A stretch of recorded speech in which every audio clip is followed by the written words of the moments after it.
죄 가운데 사는 우리들을 살려내시기 위하여 이 땅 가운데 오신 주님, 주님은 오늘 또 그 일을 감당하시기 위하여 예루살렘 성전에 오르시며 모든 사람들에게 반포하신 것을 우리가 잘 압니다.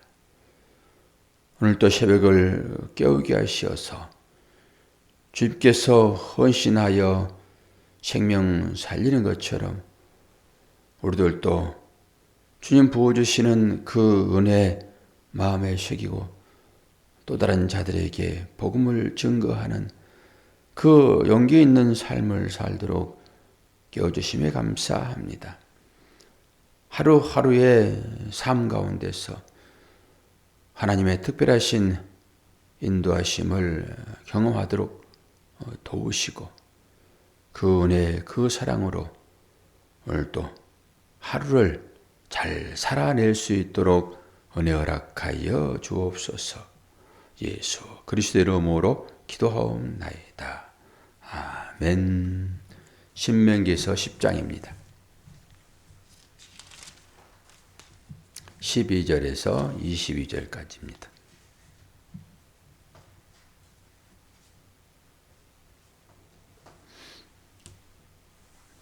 이스라엘아, 내 하나님 여호와께서 내게 요구하시는 것이 무엇이냐?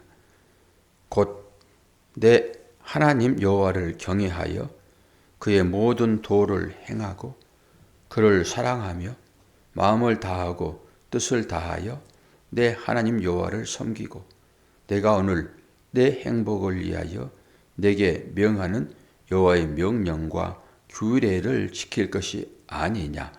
하늘과 모든 하늘의 하늘과 땅과 그 위에 만물은 본래 내 하나님 여호와께 속한 것이로되 여호와께서 오직 내 조상들을 기뻐하시고 그들을 사랑하사 그들의 후손인 너희를 만민 중에서 택하셨음이 오늘과 같으니라. 그러므로 너희는 마음에 할례를 행하고 다시는 목을 곧게 하지 말라. 너희의 하나님 여호와는 신 가운데 신이시며 주 가운데 주시요 크고 능하시며 두려우신 하나님이시라. 사람을 외모로 보지 아니하시며 뇌물을 받지 아니하시고 그와 과부를 위하여 정의를 행하시며 나그네를 사랑하여 그에게 떡과 옷을 주시나니 너희는 나그네를 사랑하라. 전에 너희도 애굽 땅에서 나그네 되었음이니라. 내 하나님 여호와를 경외하여 그들을 섬기며 그에게 의지하고 그의 이름으로 맹세하라. 그는 내 찬송이시요 내 하나님이시라. 내 눈으로 본 이같이 크고 두려운 일을 너를 위하여 행하셨느니라. 애굽에 내려간 내 조상들이 겨우 70인이었으나 이제는 내 하나님 여호와께서 너를 하늘의 별같이 많게 하셨느니라. 아멘. 하나님의 크고 능하신 그 일을 우리는 찬송해야 될 것입니다. 하나님께서 이스라엘 민족들을 얼마나 사랑하시는지, 그리고 하나님은 한 번 약속하신 것을 변개치 않으신다라고 하는 것을 이스라엘 후손을 어떻게 살아가는가를 보여줌으로 인해 가지고 당신의 말은 신뢰성이 있다라고 하는 것입니다. 당장 눈앞에 결과가 나오지 않는다 할지라도 하나님은 일하시는데 결국 열매를 맺고 마신다라고 하는 거잖아요. 어떤 열매를 맺으실까요? 믿음의 열매를 맺으시겠지요. 우리의 입술의 열매가 믿음의 열매로 증거가 돼야 하나님은 그 열매를 받으실 텐데 우리는 어떠한 때에 아멘을 합니까? 어떠한 때 하나님께 믿음을 보여드립니까? 하나님은 외모를 보지 아니하시고 그 중심을 보신다 라고 하시면서 오늘도 그 얘기를 하시죠. 하나님은 외모를 보지 아니하신다. 그러면서 이스라엘을 어떻게 택했는지 이제 7장 7절에서 우리가 보았듯이 여호와께서 너희를 기뻐하시고 너희를 택하심은 너희가 다른 민족보다 수요가 많기 때문이 아니니라. 너희는 오히려 모든 민족 중에 가장 적으니라. 이렇게 얘기를 했습니다. 뭘 얘기를 합니까? 우리가 세상 가운데서 뭐 잘나고 믿음 있는 어떤 일을 해서 하나님께서 우리를 택하신 것이 아니다라고 하는 거잖아요. 오히려 더 낮아지고 겸손하고 더 섬기고 하는 것으로 나갈 때 그 하나님의 택하심에 반응하는 증거라고 생각을 합니다. 우리는 세상 사람들의 가치관으로 생각을 하게 되면은 나를 중심으로 타인이 나에게 어떤 기분 좋은 어떤 것을 했을 때 그를 평가하잖아요. 그리고 그를 기뻐하죠. 맨날 뒷담화나 하고 나에 대하여 비하나 하고 하는 그런 사람을 기뻐하시겠습니까? 어떻게 해서든지 나의 만족을 채워주고 나의 기분을 상하지 않게 하고 그런 것으로 상대가 나한테 다가올 때 나는 기뻐하죠. 그 상대가 다른 사람 99명을 실족시켰다 하더라도 나 하나 그냥 잘 섬기면은 그를 용서하고 받아들이고 그러는 것이 인간의 마음 아니겠습니까? 이 정치판을 보면은 딱 그렇지요. 딱 정치판에도 철새들이 많이 있잖아요. 박쥐처럼 자기 기호에 맞는 어떤 그런 것을 찾아서 살아가는 사람들의 어떤 형태. 모든 인간들의 삶의 정황이 그럴 것이다라고 저는 생각을 합니다. 그렇기 때문에 크게 실망감을 들지 않지만은 그래도 자기와 특별한 어떤 관계가 있었을 때는 문제가 달라지죠. 근데 하나님도 그런 시각으로 우리를 택하셨다라고 하게 되면은 우리는 탈락 일보의 직전에 서게 될 것입니다. 하나님은 그렇게 사람을 택하지 아니하신다라고 하는 것이 오늘 7장 7절에 얘기하고 있는 거잖아요. 이스라엘 백성들을 택하는 것은 너희들이 뭐 수요가 많기 때문이 아니다. 그렇다고 그러면은 그 수요가 많고 군마가 있고 병정이 많은 그런 나라를 택하여서 하나님은 도구로 쓰셔야죠. 왜 숫자가 적고 보잘것없는 그런 민족을 택하셔서 하나님의 사역자로 쓰시겠냐고요. 그러니까 그런 거 하나를 제대로 살펴보면 우리의 삶이 하나님 앞에서 어떻게 되어야 될 것인가 라고 하는 것은 너무나도 자명한 일입니다.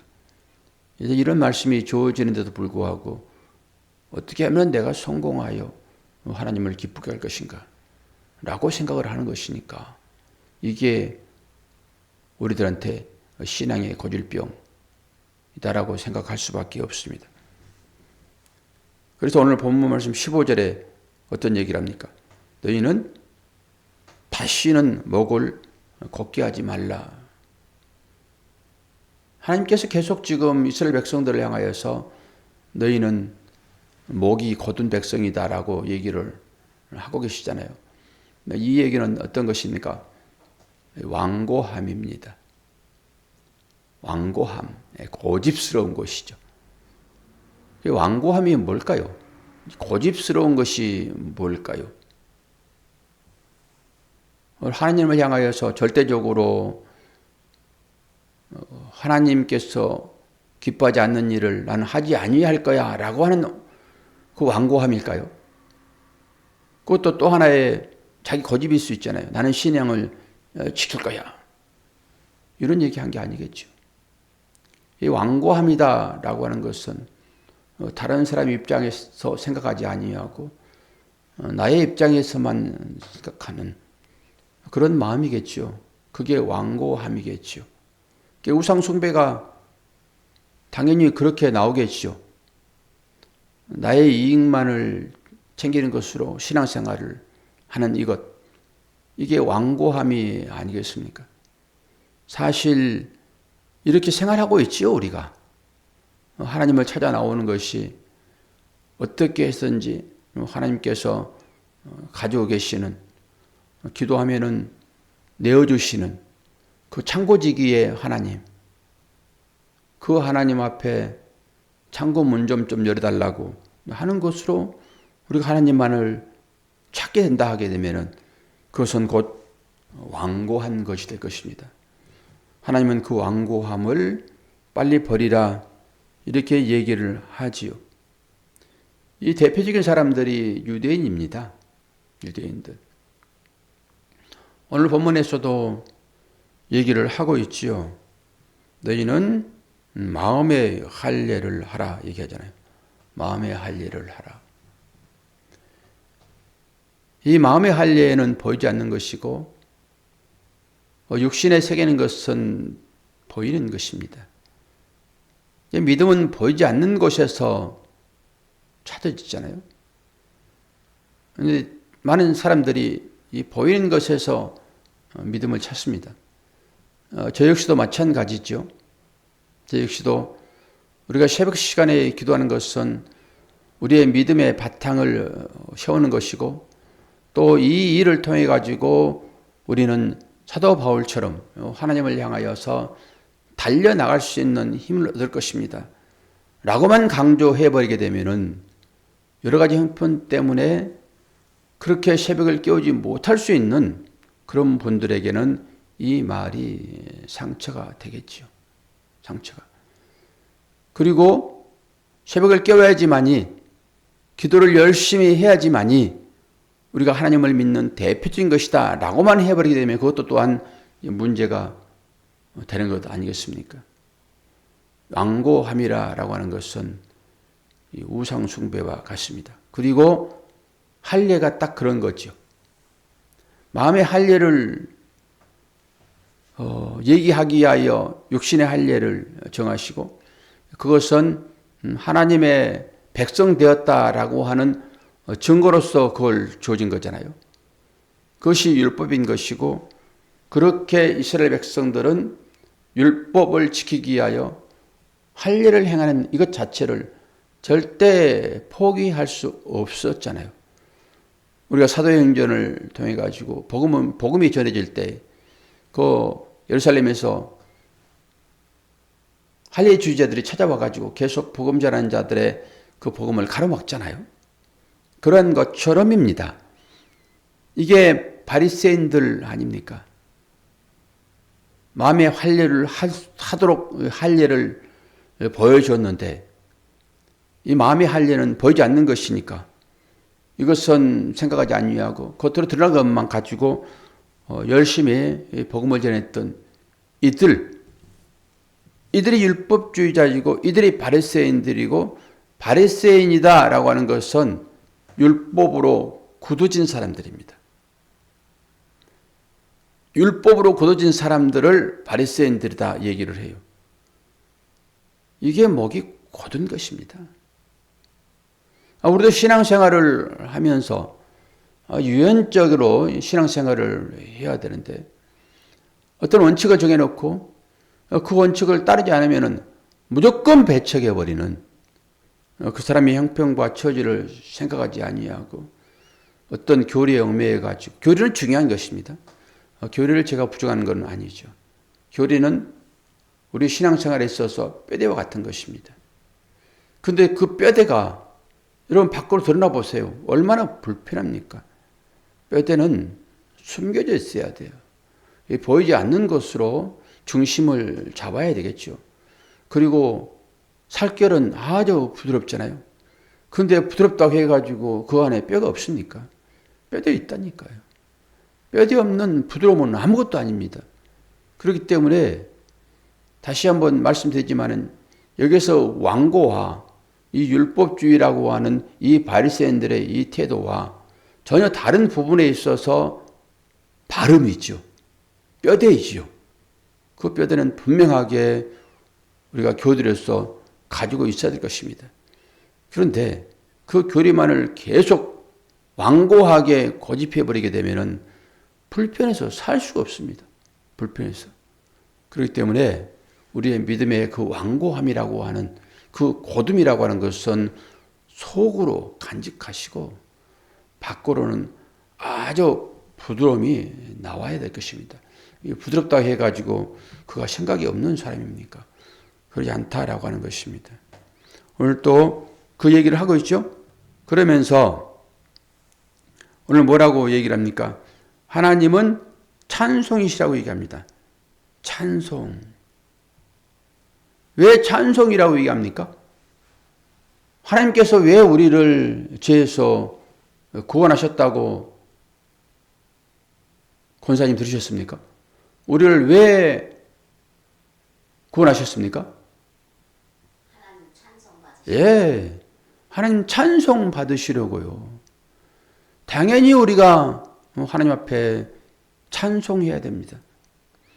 찬송하게 되면은 이 무슨 노래를 부르라는 소리는 아니잖아요. 찬송과 찬양 뭐 다 같은 의미인 것이죠. 우리의 삶이 찬양의 삶이어야 되고 우리의 삶이 예배의 삶이어야 되는 것입니다. 이것을 찬송 받으시는 하나님이라고 표현해도 전혀 무리는 없습니다. 꼭 교회에서 나와서 예배를 드려야지만이 예배입니까? 꼭 교회에 나와서 기도해야지만이 이 기도입니까? 그러지는 않잖아요. 이제는 우리가 하나님을 찬송해야 할 사람으로 이 구원 받았으니까 이제 어디에서 여러분 찬송하실 것입니까? 우리의 삶 가운데서 찬송이 분명하게 일어나야 됩니다. 그럼 우리의 삶에서 어떻게 하는 것이 하나님께 찬송 드리는 것일까요? 그것은 곧 고아와 과부와 나그네를 돌보는 것입니다. 여기에 하나님의 시선이 머물고 있기 때문에 그래요. 고아는 누구입니까? 고아는 아버지가 없는 자예요. 그리고 과부는 누구입니까? 남편이 없는 자예요. 나그네는 누구입니까? 거처가 없는 자예요.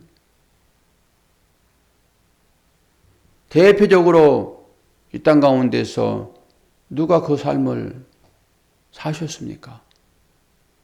예수 그리스도 아닙니까? 그분이 하늘에서 나그네로 이 땅 가운데 오셨잖아요. 그분이. 그리고 그분이 아버지에게 버림받은 자 아닙니까? 진정한 고아이죠. 이 얘기가 우리의 신앙생활의 전부입니다. 그러니까 고아와 과부와 이 나그네 된 자, 이런 자를 돌보는 것은 너무나도 지극히 당연한 것입니다. 그들을 돌보아서 그들에게 아버지를 찾아줘야 되고 그들이 가야 될 그 나라 갈 수 있도록 해야 되고 그리고 과부된 심정으로 홀로 살아가는 그 하나님 없이 살아가는 남편 없이 살아가는 자들의 삶을 우리가 당연히 돌보고 섬기고 보살피고 하는 것입니다. 이것을 저는 감히 하나님을 찬송하는 것이다 라고 생각을 합니다. 기분 좋아가지고 그냥 콧노래라 부르면서 찬송 부르는 것, 이것을 찬송이라고 할까요? 이것을 하나님을 찬양하라 얘기할까요? 물론 개인적으로 그것 중요합니다. 그건 먼저 이루어야 되겠죠. 하나님 안에서. 이 구원의 확신이 있고 나는 내가 과부였고 내가 나그네였고 내가 고아였는데 어떻게 나에게 신실하신 남편이 생겼으며 어떻게 만왕의 왕이신 그분이 나의 아버지가 되시며 어떻게 집 한 칸 없이 이 땅 가운데 살고 있는 나를 하나님 궁궐에 초대되어 그 자녀로 상속자가 되어 어떻게 살아갈 수 있는 이 은혜를 허락하셨는가 라고 생각하고 또 다른 자들을 그렇게 대하는 것이 진정 하나님을 찬송하는 것입니다. 일반적인 개념의 말은 분명하게 아니겠지요. 그리고 하나님은 우리를 외모를 보지 아니하시고 중심을 보신다 라고 하는 말로 오늘 말씀이 끝나는데요. 이 말 자체는 재판장이 가져야 할 마음입니다. 재판장이 가져야 할 마음이라고요. 외모를 보지 않고 중심을 본다라고 하는 것은 재판장이 가져야 할 마음인데 재판장은 그 피고의 사회적인 이치, 그 이치가 긍정적이든지 부정적이든지 간에 그것 따지지 아니하고 라고 하는 의미가 있는 것입니다.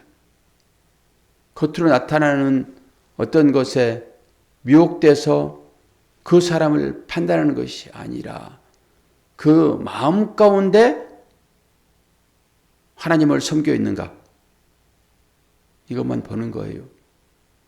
이것이 하나님은 사람을 외모로 보지 아니하신다라고 하는 것이죠.